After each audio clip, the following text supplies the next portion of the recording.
México es un país de contrastes, color y cultura, pero detrás de su folclore se esconde una oscuridad que desafía la lógica.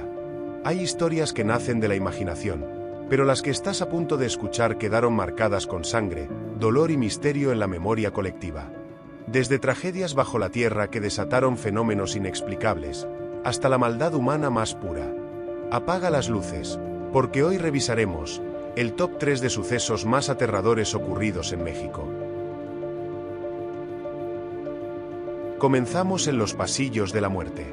En el antiguo Hospital Juárez de la Ciudad de México, el dolor no siempre se desvanece cuando el corazón deja de latir.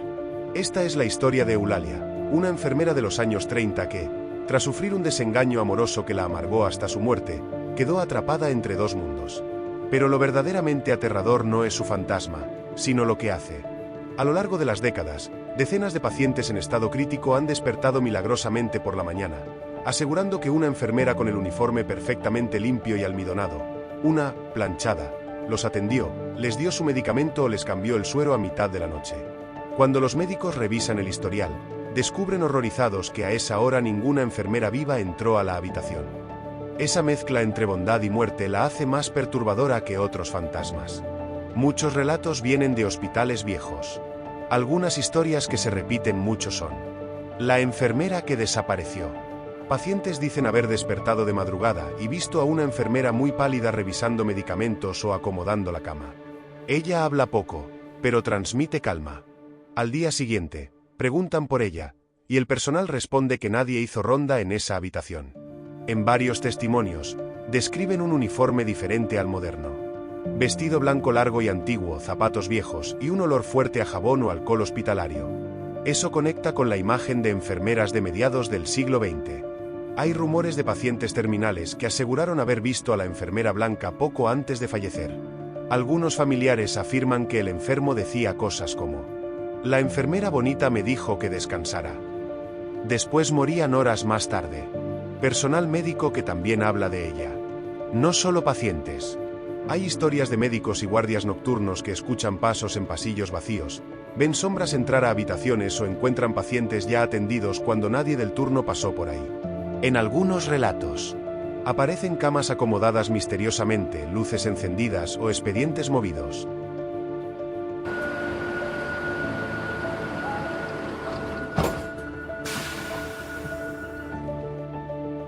El 20 de octubre de 1975, la Ciudad de México vivió una de sus mañanas más negras. En la línea 2 del metro, a las 9:40 de la mañana, el tren número 8 embistió a toda velocidad al tren número 10 en la estación Viaducto. El impacto fue brutal, los vagones se incrustaron uno dentro de otro. El saldo oficial fue de 31 muertos y más de 70 heridos, aunque las crónicas de la época sugieren que las cifras fueron mucho mayores. El horror no terminó con el choque. Los sobrevivientes narran los gritos desesperados en la oscuridad total de los túneles y el olor a metal quemado. El conductor, Carlos Fernández, fue culpado de negligencia y sentenciado a 12 años de prisión, pero él siempre sostuvo que el sistema de frenado automático falló y que el gobierno lo usó como chivo expiatorio para ocultar una falla masiva. Hoy en día, los trabajadores nocturnos del metro aseguran que en la zona del desastre aún se escuchan pasos en las vías vacías, lamentos atrapados en el tiempo y la silueta de un tren fantasma que nunca llegará a su destino. Los testimonios de quienes sobrevivieron al trenazo de Viaducto aquel lunes 20 de octubre de 1975 describen escenas dignas de una película de horror. Lo que comenzó como un viaje cotidiano a las 9:40 de la mañana se transformó, en un instante, en una experiencia traumática que muchos llevaron grabada en la mente durante el resto de sus vidas. Carlos Fernández, el conductor del tren número 10, el que causó el impacto, sobrevivió milagrosamente al tirarse al suelo del andén un segundo antes del choque. En sus declaraciones, relató que al levantarse aturdido y con heridas en la cabeza, el panorama era desolador. Ayudó a salir a pasajeros a través de agujeros que se habían formado en la lámina del vagón, los cuales estaban hirviendo por la fricción del choque. Los sobrevivientes recuerdan que tras el estruendo inicial, la estación quedó sumida en una densa nube de humo, polvo y un penetrante olor a metal quemado y sangre. En medio de la oscuridad y el llanto, los gritos desesperados de la gente atrapada buscando a sus familiares generaron una atmósfera de pánico absoluto. Quienes lograron salir hacia los andenes se toparon con una escena dantesca. Vecinos de la colonia moderna que se acercaron a ayudar relataron con horror que los rescatistas comenzaron a acomodar los cadáveres sobre el andén, pero al verse superados por la cantidad de fallecidos, empezaron a apilarlos unos encima de otros por falta de espacio. Para los sobrevivientes, el terror no terminó ese día. Alberto Mercado, otro pasajero que logró salir con vida, confesó años después que el daño emocional fue severo. Para él, el sonido cotidiano del metro se convirtió en su peor pesadilla. El zumbido que producen los trenes cuando se cruzan en los túneles le generaba temblores e intensos ataques de pánico, un recordatorio sonoro de la mañana en que la muerte los alcanzó bajo tierra.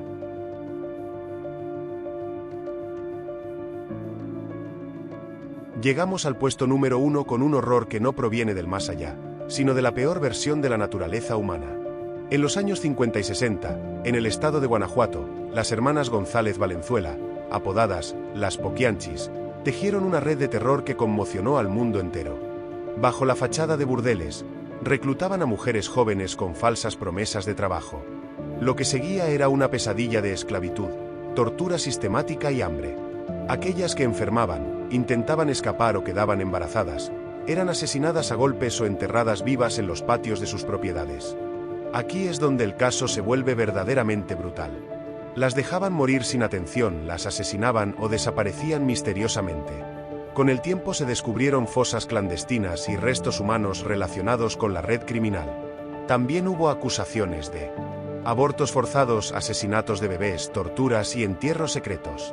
El caso reveló una violencia sistemática contra mujeres pobres y vulnerables en una época donde muchas desapariciones ni siquiera eran investigadas seriamente.